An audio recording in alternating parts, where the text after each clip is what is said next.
One of my favorite publications is a small weekly called simply Menace, which I highly recommend.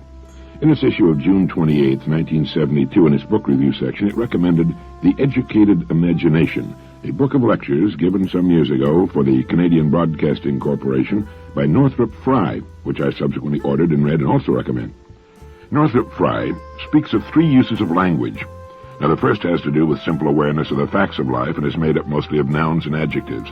This language provides an inventory of what's out there. Its concern is with what is. Then there's the practical language of what one must do to get along in the world, how to relate to the environment. And in its most developed form, this is the language of science. Finally, there's the language of what might be, the language of what we're able to imagine could be. Now, all forms of language use the power of imagination, but only the third includes the major works of the imagination.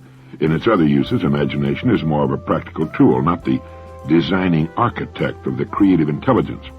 Now, Frye's book is concerned with the importance of having an educated imagination. By an imagination schooled through conscious practice, the reach of the mind is extended beyond all ordinary limits. Now, let me repeat that.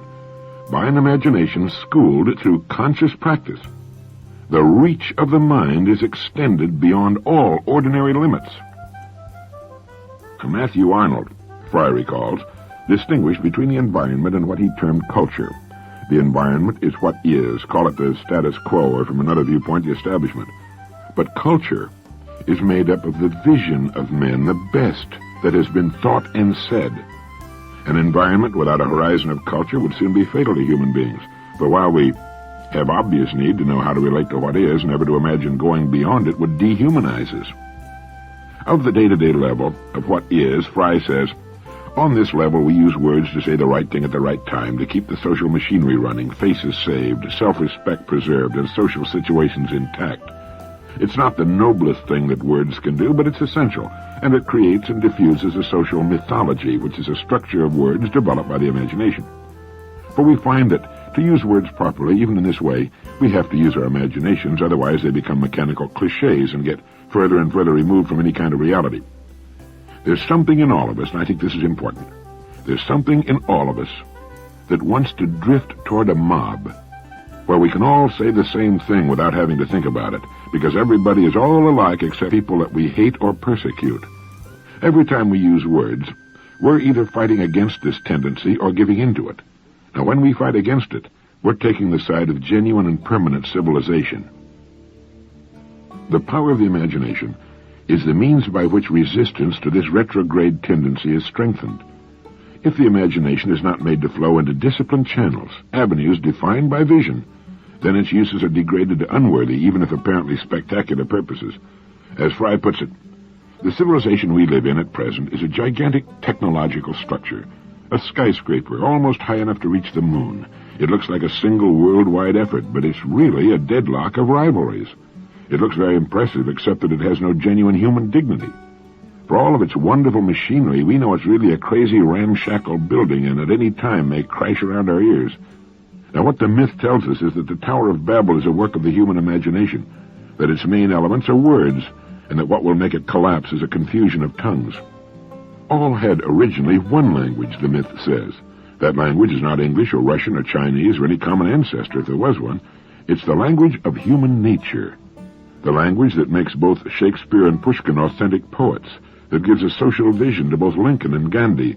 It never speaks unless we take the time to listen in leisure, and it speaks only in a voice too quiet for panic to hear. And then, all it has to tell us when we look over the edge of our leaning tower is that we're not getting any nearer heaven, and that it's time to return to earth. Let's pick out the main points of that tremendously important and original theme. First, there are 3 languages. The first has to do with simple awareness of the facts of life and is made up mostly of nouns and adjectives. This language provides an inventory of what is out there. Its concern is with what is. Then secondly, there's the language, the practical language of what one must do to get along in the world, how to relate to the environment. And in its most developed form, this is the language of science. It's the language of our work. And on this level, we use words to say the right thing at the right time, to keep the social machinery running, faces saved, self-respect preserved, and social situations intact. It's not the noblest thing that words can do, but it's essential. Hello there, good morning, how you feeling? Great, me too. Rotten weather, isn't it? Right. Well, there's something in us all that wants to drift toward a mob where we can all say the same thing without having to think about it, because everybody is all alike except people that we can hate or persecute. And every time we use words, we're either fighting against this tendency or giving into it. And when we fight against it, we're taking the side of genuine and permanent civilization. I have a saying framed in my office that reads, "Never, for the sake of peace and quiet, deny your own experience or convictions." It was written by Dag Hammarskjöld, late Secretary General of the United Nations. The easy thing is to go along with the gang, laugh at their jokes and agree with their prejudices, just be a good old boy or girl, one of the gang. It's the easiest way on earth to never amount to much, and kid yourself into believing that at least you're doing as well as the other fellas.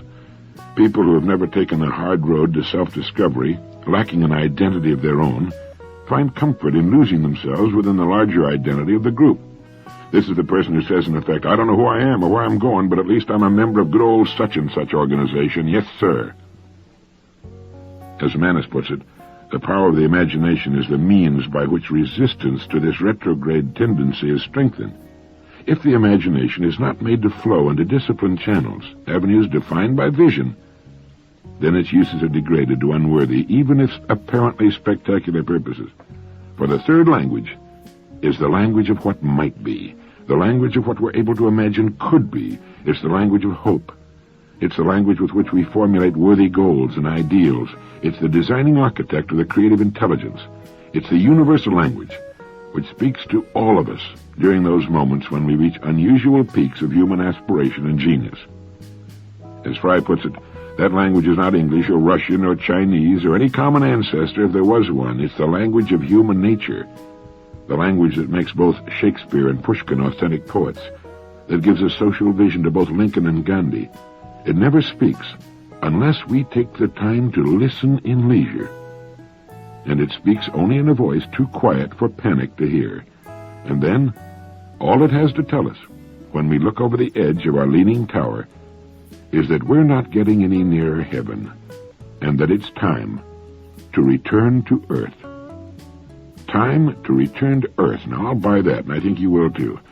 It's time to tear away the phony tinsel and chrome and junk and cheap plastic from our lives and find the big, moving, pulsing life that has been so sicklied o'er, hidden away in the hold while most of so-called civilized humanity has been on a silly pleasure cruise to nowhere. Yes, I think it's time we return to earth. As far as the man-created problems, the same technology that created them can overcome and do away with them, when it's finally coordinated on a worldwide basis. It should start in America because Americans are the world's champion polluters. And it has started here with remarkable results. Do you know I found more eye-burning and irritating smog in the city of Johannesburg, South Africa, than I've ever experienced in Los Angeles. And it's the same in Tokyo, London, Paris, and Rome. The west coast of Italy is a cesspool, and no more birds can be found near the harbor at Genoa. And they've been living on that coast for thousands of years. We're the world champion polluters of the air and water because of our highly developed and sophisticated technology. But I have no doubt whatever that the same technology will make the North American continent the cleanest on Earth within 50 years. We are returning to Earth. We're realizing that just as the mind and body are inseparable and interacting agencies, so are the Earth and man. And the industries that clean up America can also clean up the world and give us new and serendipitous industries as great as any we have known in the past that could help the balance of payments.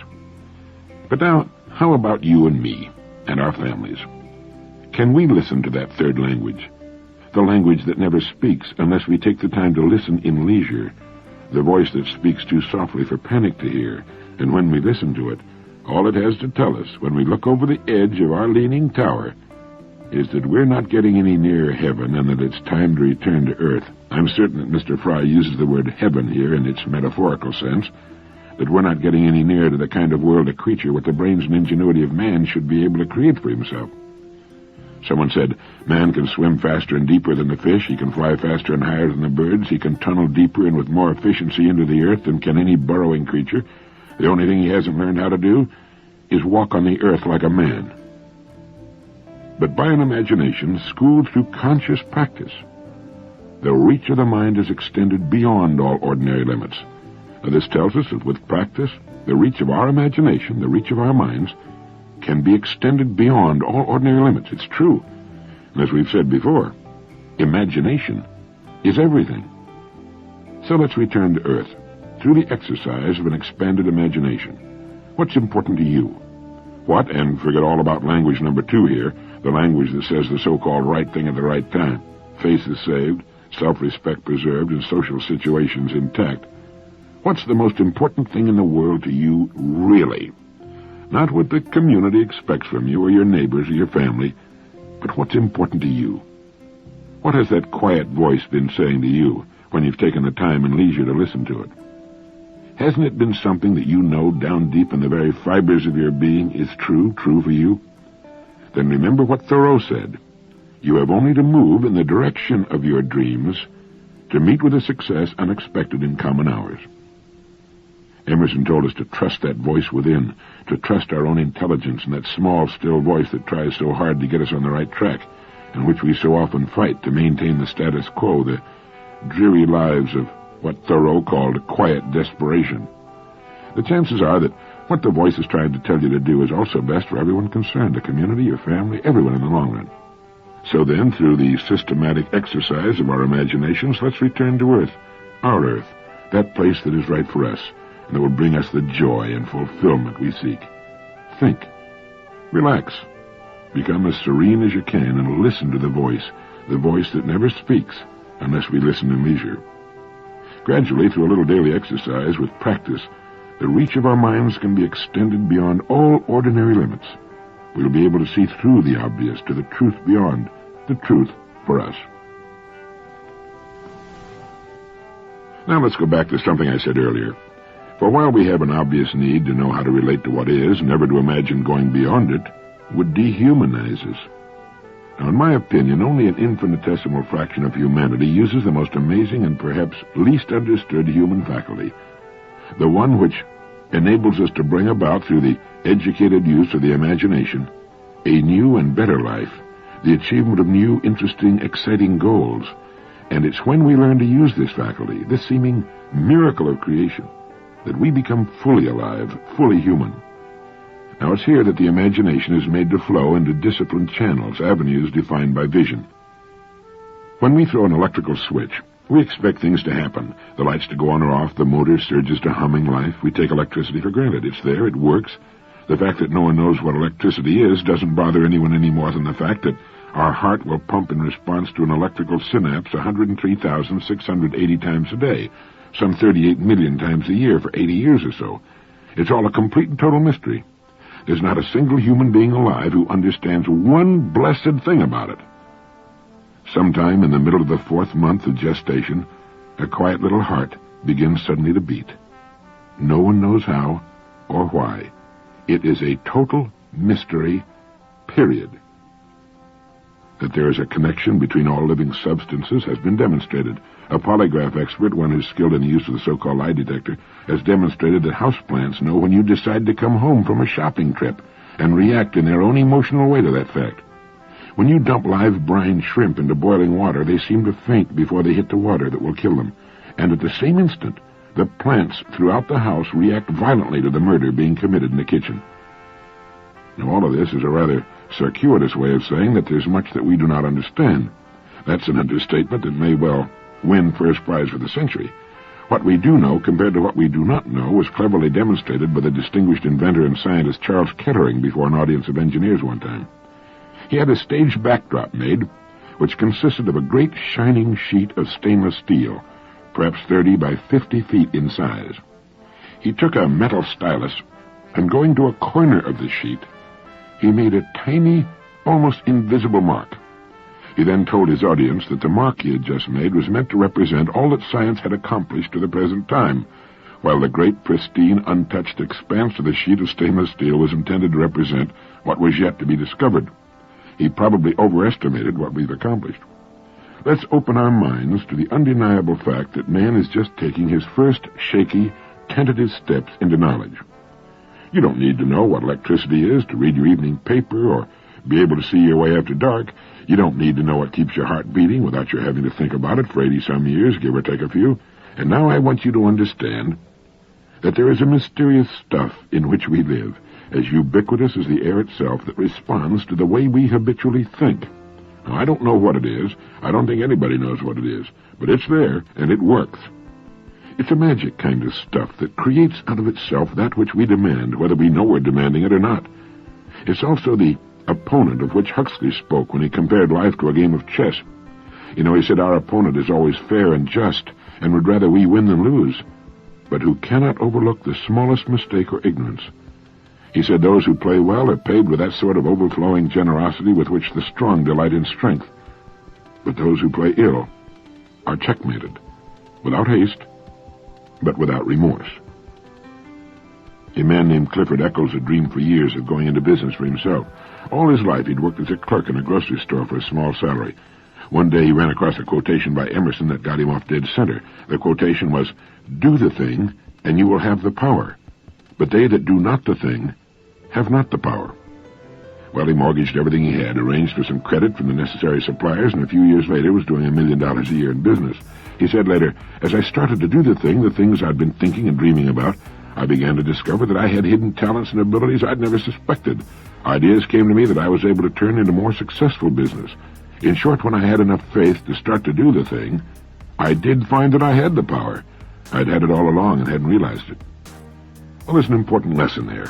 It's only when we actually begin something that we find we have the power and the talent to carry it off. As long as we sit and think about it, wish for it, and stay where we are, nothing happens. Even Michelangelo said if people only knew how hard I worked to gain mastery, it wouldn't seem wonderful at all. And perhaps the distinguished Somerset Maugham put it best when he wrote, "It's a funny thing about life.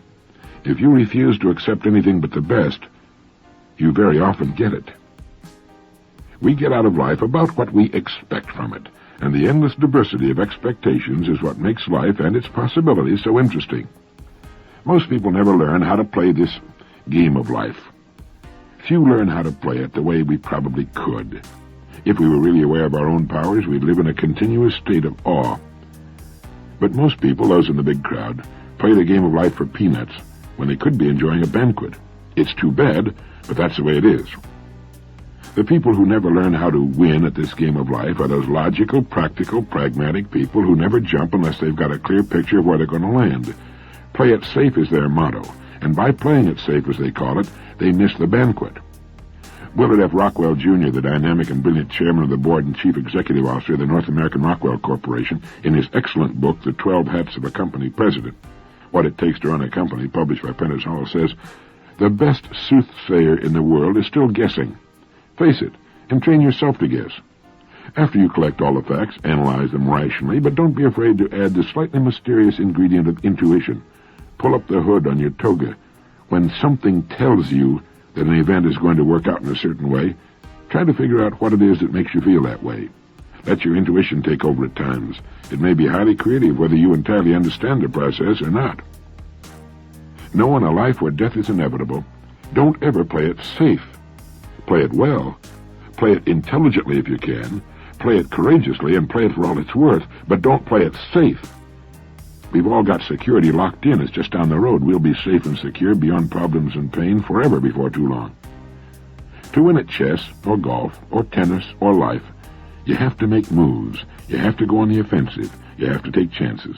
There's no way on earth to figure the result of every move in advance, and you're not going to win them all. There's just no way. You've got to lose a little, too. It's the people who won't take the chance of losing who rule out the chance of winning. Sometimes it seems as though the majority of people think it's some kind of a sin to be wrong or to admit that you've been wrong about something or make a mistake. The mature person laughs, admits he was wrong, that he made a bad move or a damn fool mistake, and goes right ahead trying to do better the next time. And if he's wise, he knows about this mysterious stuff, or thinks he knows about it, that over the long haul will give him what he's made up his mind to get. And he knows that sometimes this stuff moves in strange and mysterious ways. He's going to get a hunch to move this way or that way occasionally without knowing why. Call it intuition, a hunch, whatever. And if he's wise, he'll move. He does his best to collect what answers he can in front, but he knows he can't get them all. Life just doesn't reveal the back of the book. We must take our stand and then wait to be rewarded or knocked flat, whichever the case may be. For those who strive for the top, it's important to remember that It can be reached just as satisfactorily within a large organization as it can in a business of one's own, often even more so. The chances of a person building anything approaching the size of some of our larger corporations during his own lifetime, or pulling down the kind of income he can earn in a large organization, are not always very good. It's unlikely that Mr. Wilson could have built another General Motors on his own during his own working lifetime. Nor is it likely that he would have amassed the millions or earned $600,000 a year as an entrepreneur. He did it all as an employee of a large company. Moreover, with the resources that a large company can command, projects can be embarked upon and satisfactions derived that would be difficult or impossible in a smaller organization. In a study to find out what makes those who get to the top so valuable, the Harvard Business School concluded that those who lead are not just problem solvers, they're problem finders. And if you think about the people who have scored big in the business world over the past century, you recognize them as problem finders or identifiers. We tend to take problems for granted and put up with them as part of the world we have to live with. The problem identifier is one who's conscious of problems and isolates them and casts about for a solution, who trains the reach of his imagination. I saw a signboard recently advertising a Suzuki motorcycle. The caption read, "It solves the boredom problem," or words to that effect. Now, boredom is a problem with young people today. Here was an advertising agency identifying the problem and offering a solution. We hear people say, young people are bored today. The problem identifier sees that condition not only as a social problem, but also as a business opportunity. In a study made many years ago by Notre Dame, if my memory serves me correctly, it was discovered that while executives were usually worth their higher salaries, and that they had the ability to solve problems and emerge victorious from crises when they arose, they seldom or never thought creatively between crises. They were reactors to problems, and were typical of people in management generally. They would not run from or turn away from crises or problems. They'd tear right into them with brains and confidence, and like the airline pilot who in 30 seconds will earn his salary for a year by overcoming with skill and courage a hairy problem that suddenly arises, but perhaps much of the rest of the time is content to just sit back and drive. They represent the backbone of the industries they represent, and we'd be out of business without them. But they seldom form the habit of isolating problems that need solving before they develop. Frequently, our worst enemies when it comes to doing some of the things we might find a great deal of growth and fun doing are our friends, relatives, even our parents. We seem to know intuitively that there's a big opportunity-filled world out there, but parents and relatives, in their desire to protect us from harm, think they're doing us a favor when they tell us to chicken out and take the safer middle road. You have a fertile field for neuroses when a young person knows the world is full of adventure and his parents keep after him to become a CPA. May the powers that be save us from well-meaning friends, relatives, and parents. They have no more reason to prescribe a lifetime career for us than we would have prescribing a career for them. And it often seems that those who have themselves missed the boat and find themselves living small and dreary lives are the quickest to suggest a route for us.